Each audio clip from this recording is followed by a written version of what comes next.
Olá, pessoal, e vamos a mais um podcast Castiglione, porque pensar dói, mas a alienação dói muito mais.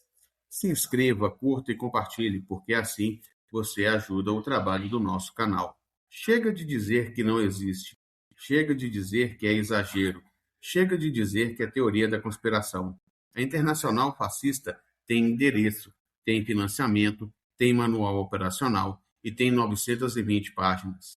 A edição dessa semana da Carta Capital, número 1411, de 6 de maio de 2026, traz a reportagem de Jamil Chad, baseada no relatório Projeto 2025 Goals Global, publicado em março de 2026 pelo Global Project Against Hate and Extremism, ou o famoso GPAHE. Esse relatório, o que ele documenta não é teoria, é estrutura operacional, com atores identificados, financiamento rastreado, conferências mapeadas, intervenções em processos eleitorais documentados. A extrema-direita global não é fenômeno espontâneo, é projeto organizado, com sede, por reuniões regulares com Bolsonaro, com Milei, com Orbán, com AfD, com Vox, com Chega. Todos conectados numa rede que o pesquisador que estuda isso há 30 anos finalmente conseguiu mapear com precisão científica. Aqui no podcast Glione vamos nomear essa rede com Gramsci para entender os aparelhos privados de hegemonia, com René Dreyfus para entender como o poder se organiza antes de chegar ao Estado, com Adorno e Horkheimer para entender a indústria cultural do século XXI, com Marx para entender a função da classe dessa internacional, com Paul Lantzas para entender o Estado que essa internacional quer construir, e com os pesquisadores do GPAHE, que documentaram que muitos ainda chamam de exagero. Bora! Em novembro de 2023, Heidi Beirich, doutora em ciência política pela Purdue University, especialista em fascismo europeu, ex-diretora do Intelligence Project do Southern Poverty Law Center e cofundadora do GPAHE, alertava publicamente: o projeto 2025 é um roteiro autoritário disfarçado de reforma administrativa. O público precisava saber disso antes que se tornasse governo. Ninguém ouviu a urgência necessária. Em setembro de 2024, o GPAHE publicou um segundo estudo mapeando 302 conferências de extrema-direita realizadas em 35 países entre 2000 e 2024, com análise de redes que demonstrou que a coordenação transnacional não é retórica, é estrutural. Atores americanos responderam por 34% dos palestrantes do circuito global de extrema-direita. Em março de 2026, o relatório Project 2025 Goals Global sintetiza esse acúmulo. O projeto 2025, manual de 920 páginas, elaborado pela Heritage Foundation, com apoio de mais de 80 organizações, deixou de ser um plano de governo doméstico americano. Desde o retorno de Trump ao poder, seus elementos estão sendo exportados por 4 vias simultâneas: alianças diplomáticas condicionadas à adoção das políticas do Projeto 2005, desmonte das estruturas americanas de direitos humanos e cooperação internacional, influência direta na política interna de países aliados, com apoio explícito ao Vox espanhol, ao AfD alemão e ao Chega português. Pressão sobre empresas e municípios europeus para que abandonem políticas de diversidade como condição de manter relações com os Estados Unidos. Gramsci, nos cadernos do cárcere, identificou o que chamou de aparelhos privados de hegemonia, as organizações da sociedade civil que o capital usa para construir consenso ideológico antes de chegar ao Estado. A Heritage Foundation é exatamente isso.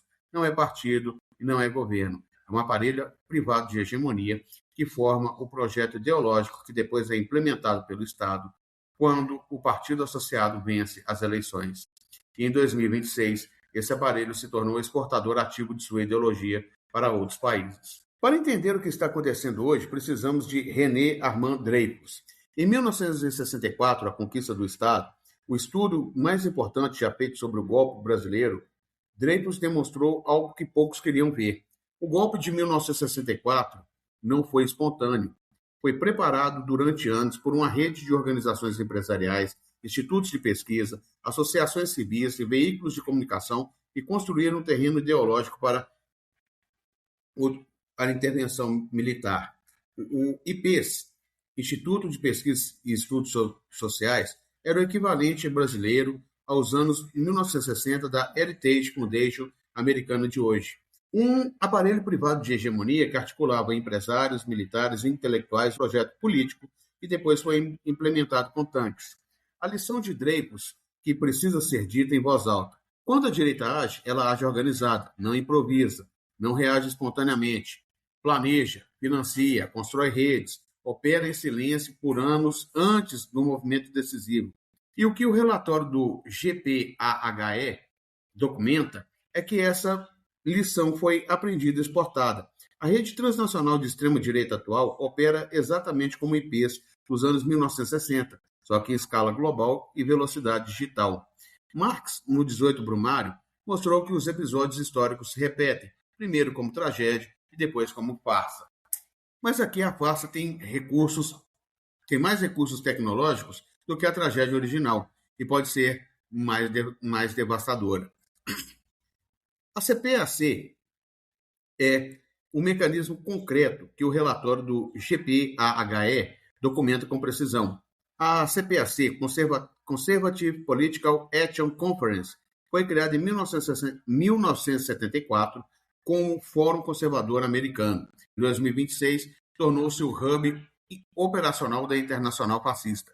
Numa edição de Dallas, em março desse ano, estavam representantes do Japão, Canadá, Reino Unido, Austrália, Itália, Polônia, Alemanha, Romênia, Coreia do Sul e Brasil. Entre os brasileiros, Eduardo e Flávio Bolsonaro.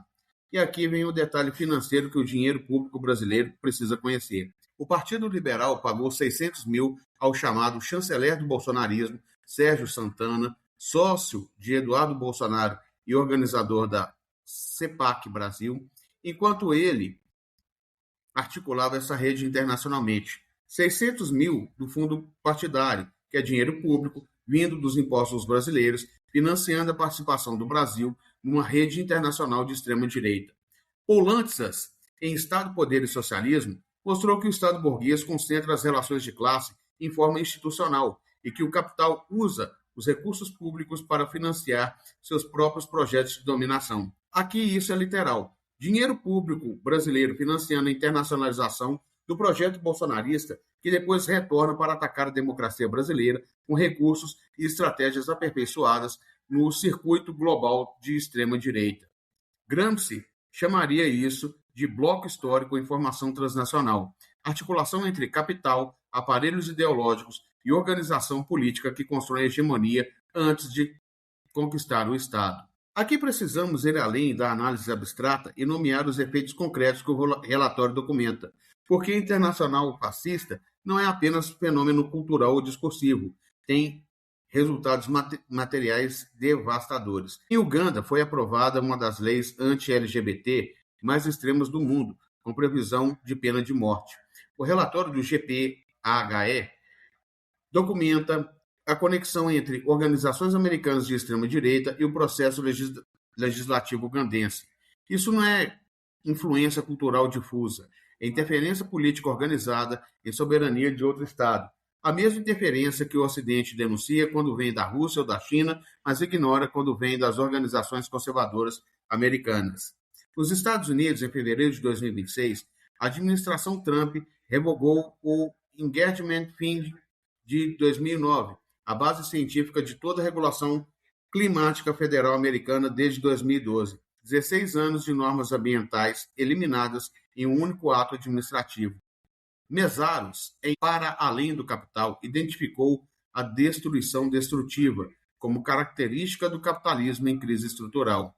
A incapacidade de resolver contradições de forma produtiva, que leva à destruição das próprias contradições de reprodução do sistema. A revogação do Engagement Fund é a destruição destrutiva aplicada ao clima planetário. Para garantir os lucros de curto prazo ao capital fóssil americano, elimina-se a regulação que protegia o planeta de longo prazo. Na América Latina, as campanhas digitais coordenadas contra Gustavo Petro, Sheinbaum e Lula, com as quais começa o roteiro desse episódio.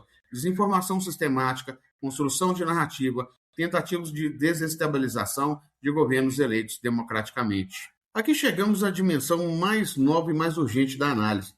Theodor Adorno e Max Horkheimer, em Dialética do Esclarecimento, escreveram em 1944 que a indústria cultural não apenas entretém, ela padroniza consciências, elimina a capacidade crítica e produz sujeitos adequados à dominação capitalista.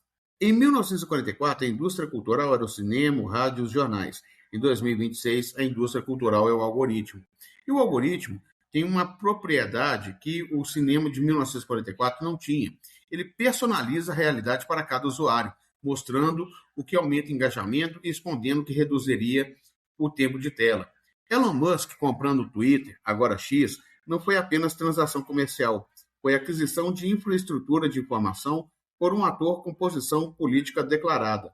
Controlar a infraestrutura digital é controlar o fluxo de informação, e controlar o fluxo de informação é moldar o campo do possível, determinar o que parece real, o que parece normal e o que parece possível e o que parece absurdo. Antônio Gramsci chamaria isso de guerra de posição no terreno da cultura e da comunicação. Não é confronto direto de forças militares ou econômicas, é a luta pelo controle do senso comum, das narrativas cotidianas, das categorias através das quais as pessoas interpretam a realidade. E a Internacional Fascista está vencendo essa guerra de posição em muitas frentes. Não porque tem argumentos melhores, porque tem infraestrutura melhor, algoritmos que amplificam a raiva, redes de desinformação que disseminam verdades em velocidade que a verificação não consegue acompanhar, financiamento que não precisa ser declarado e plataformas controladas por aliados políticos. Aqui precisamos da precisão conceitual, porque a análise marxista rigorosa não trata todos os fenômenos de direitos como idênticos. O conservadorismo clássico, no sentido do Burke, Tocqueville e até parte da social-democracia europeia, defende a ordem existente, as instituições estabelecidas e a mudança gradual. O que o relatório do GPAHE documenta é qualitativamente diferente. Um movimento que usa as instituições democráticas para destruí-las por dentro, que usa a linguagem dos direitos para eliminar direitos, que usa o voto popular para instalar estruturas antidemocráticas.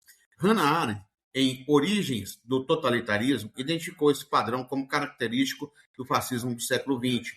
O totalitarismo não chega se dizendo totalitário, chega pela brecha que a democracia liberal oferece, quando não consegue proteger as suas próprias instituições dos que a querem destruir. Paul Lanzas, em Fascismo e Ditadura, mostrou que o fascismo histórico do século XX não foi restauração conservadora, foi fenômeno de massa que mobilizou classes médias e frações de classe trabalhadora em torno de um projeto de destruição das organizações populares. O que o GPAHE documenta é o fascismo do século XXI, que usa redes digitais em vez de milícias de rua, que usa desinformação em vez de propaganda de panfleto, que usa financiamento transnacional em vez de financiamento nacional. Mais sofisticado, mais difuso, mais fácil de nomear, mais funcionalmente idêntico na sua essência, destruição dos instrumentos de organização popular para garantir a dominação do capital. Então vamos fechar com a clareza que esse momento exige. A Internacional Fascista tem endereço, Heritage Foundation, Washington, D.C. Tem manual, 920 páginas, Project 2025. Tem hub operacional, CIPAC, Dallas, com Eduardo e Flávio Bolsonaro. Tem financiamento rastreável, 600 mil do Partido Liberal para Santana, Fundo Público Brasileiro financiando rede transnacional de extrema-direita. Tem resultados mensuráveis, Uganda, regulação climática americana, campanhas contra governos de esquerda. E tem 302 conferências em 35 países mapeados entre 2000 e 2024. Dreyfus nos mostrou que o poder organizado prepara o golpe antes de executá-lo. Gramsci nos mostrou que a hegemonia se constrói nos aparelhos privados antes de ser implementada pelo Estado. Adorno e Horkheimer nos mostraram que a indústria cultural, hoje o algoritmo, padroniza consciências para a dominação. Arendt nos mostrou que o totalitarismo não chega declarando-se totalitário. Poulantzas nos mostrou que o fascismo é projeto de destruição das organizações populares, não um simples conservadorismo. Marx nos mostrou que essa rede não age em favor de uma abstração ideológica, age a favor do capital fóssil, do capital financeiro, do capital tecnológico que financia a Heritage Foundation e o circuito global da CIPAC. Reid Beres e o GPHE nos deram os dados. Jamil Shah de Jakarta Capital os trouxeram ao público brasileiro. Agora é questão de saber o que fazemos com eles, porque internacional fascista não precisa do seu silêncio, ele prospera nele. E como sempre dizemos no podcast Castiglione, pensar dói, mas a alienação dói muito mais. Se inscreva, curta e compartilhe, porque assim você ajuda o trabalho do nosso canal. Até o próximo podcast Castiglione.